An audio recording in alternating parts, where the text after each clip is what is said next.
This is Just Tool Basics, and today we're talking about utility knives, or razor knives.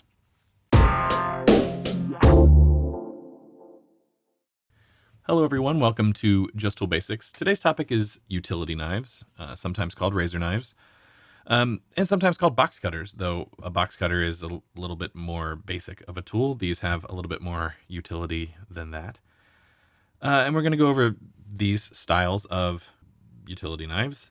These two relatively similar. This is a brand name sturdier one. This is a cheaper Harbor Freight one. And then we're going to talk about this Milwaukee flip knife, which uses these trapezoid style razor blades.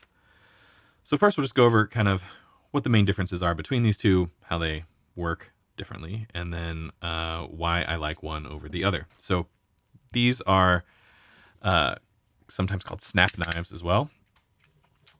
This little guy here ratchets along this track in order to hold the blade in position.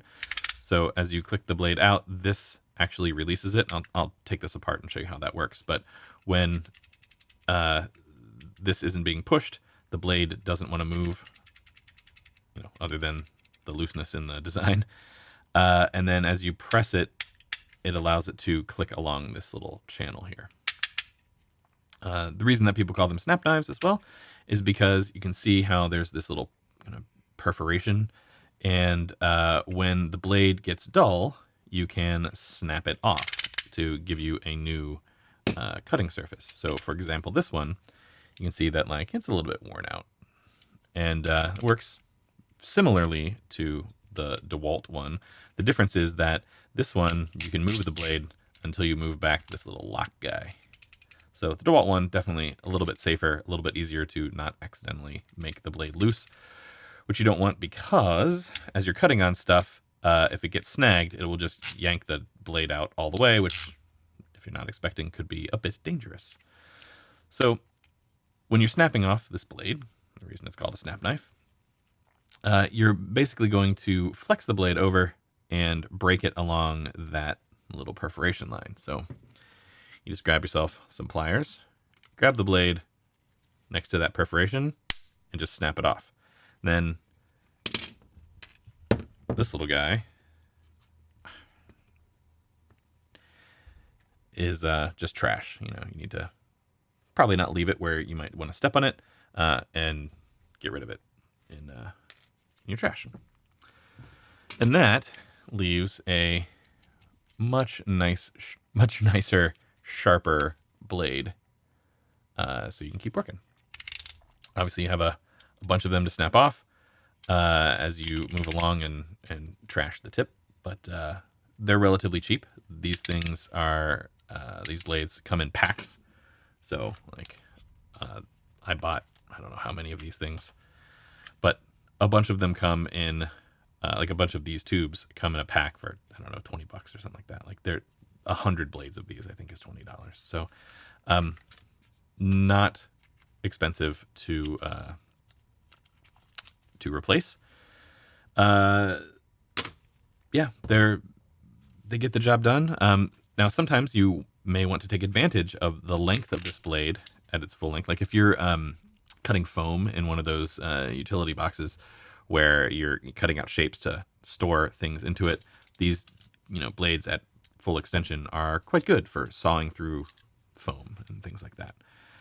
The way you change these blades, in the case of this knife, you have to pull off the little black cap, you back the whole thing out, and yeah, that is basically all there is to it. You put the new blade in, there's a little round tab on there that hooks in there, and then you just kind of shove it back into the channel, pop the back on, and there you go. You're set with a brand new blade. Now the DeWalt works slightly differently. It has this spring belt hook thing that you slide out, but other than that, it pulls out and replaces very, very similarly. Obviously, this blade is bigger. These are 25 mil blades, and those are 15 mil blades. but the mechanism is relatively similar. And I said I'd show how this thing works in an automatic way without a lock. So you can see that little crossbar there. As you push the spring-loaded, I don't know what you'd call this thing, switch, the little pusher guy.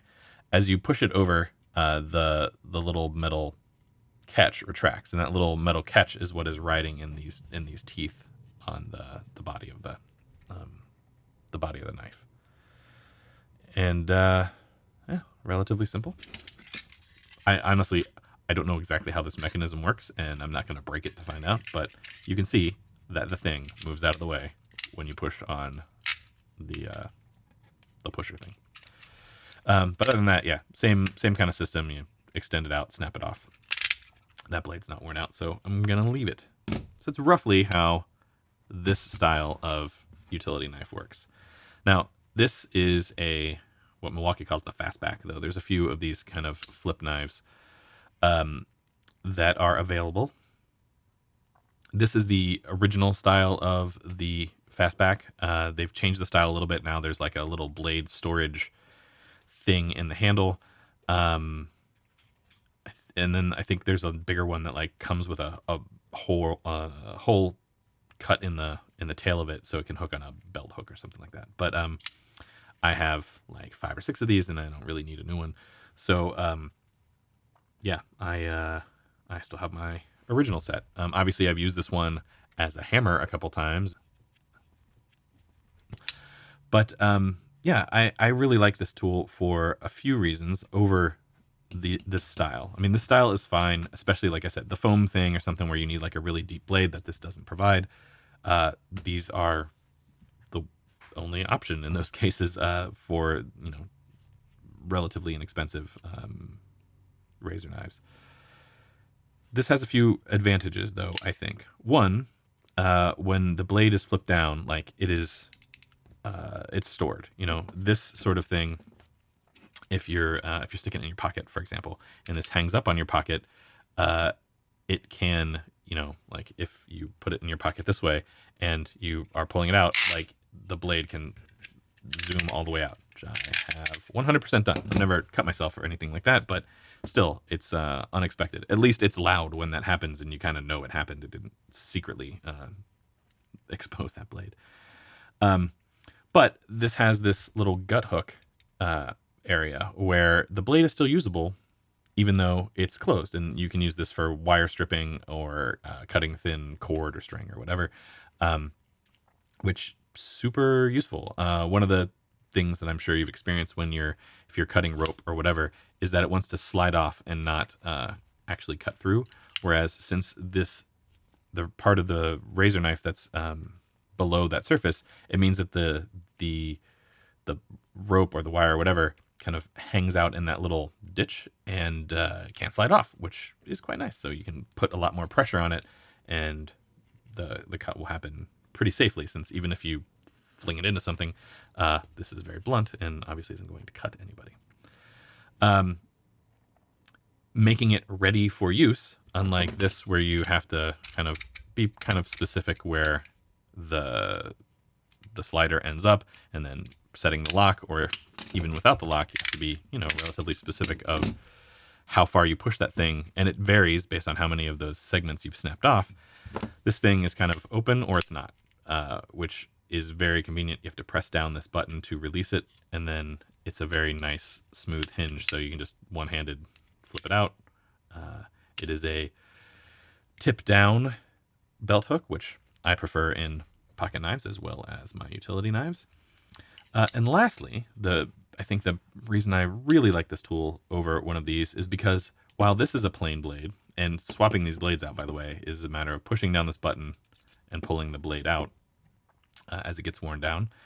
This one is still mostly fine. There's no major damage on the side that was exposed. This one is, you know, the tip is broken off and it's crudted up enough that it can open boxes still, but it's not very precise anymore. But there are a lot of other blade styles that are available to use with this knife. For example, I think the I think the more interesting one, I think the one that is the farthest deviation from the kind of standard razor knife are these little hook knives. And so what they're for is for like cutting shingles or vinyl sheets or whatever, because you want to do a hook and drag kind of motion. These little hook knives are so useful. And other than a dedicated tool, which eventually wears out, and then you gotta either try and sharpen or you pay the cost of replacing. There's no equivalent in this style of utility knife, but in this blade, just pops right in like a normal knife. Now, of course, that ruins the wire stripper, which also then ruins the gut hook thing. You just have this little pokey guy sticking out, but you're converting it for this specific use. But yeah, swapping between the normal style blade and these, super straightforward.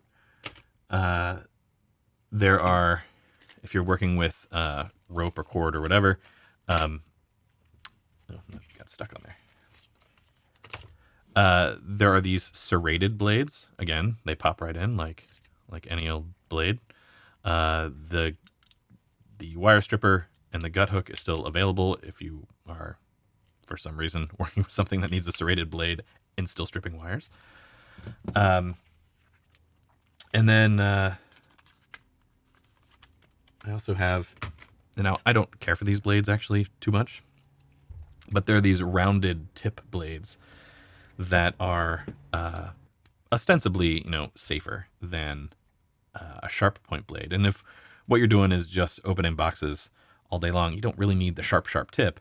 So this rounded blade is a little bit safer if you're, cutting box after box after box, and want to just give a little bit of extra insurance that you don't need the sharp tip, so don't put the sharp tip on it. It's a little safer, right?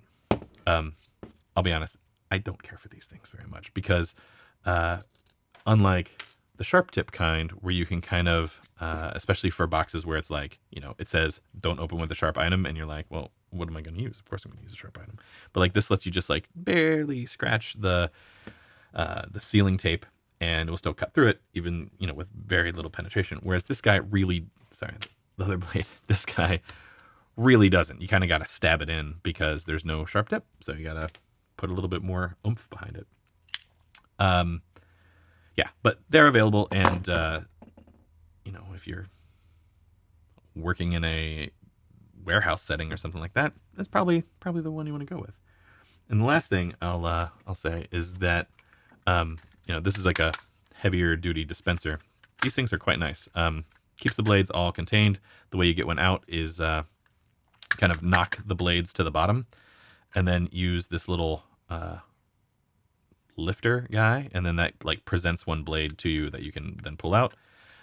These have a carbide edge on the blades. I don't know that I've ever seen a carbide edge snap blade. These things stay very sharp for a very long time. I tend to not kind of waste them. Like I think I've used 2 or 3 out of here, but like they're like the specialer blades where I don't want to just burn through them for no reason. So for the most part, I just used kind of the standard heavy duty blades, which use the same dispenser system. Not only DeWalt is not the only company that makes that style of dispenser, I don't believe, but those are convenient. They're at Home Depot, so those are the ones that I have.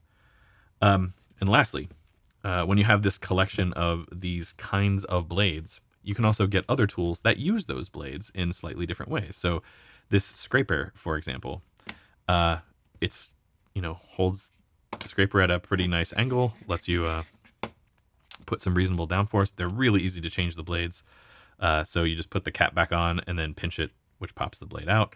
And then it's just held on with friction. And since you're always pushing it deeper into the handle, it doesn't really need any sort of, levered retention or anything like that. Yeah. But you don't want to lose this shield cap protector thing, because once you start getting into changing the blade and having to try and shove it in there, like it's not ideal. Like you're pushing into the blade edge with your fingers and trying to not push it too hard, but still get it seated all the way. So don't lose the cover. I think that's mostly it. If I forgot some other detail of the difference of these, my apologies. I'll put it in the comments, I guess. But I think that's about it for utility knives. If you think I'm way off base, preferring pretty heavily this kind of utility knife over, the snap blade style, let me know. I'm sure I haven't thought of every reason why one might choose one over the other, but for me, I do like this guy a lot.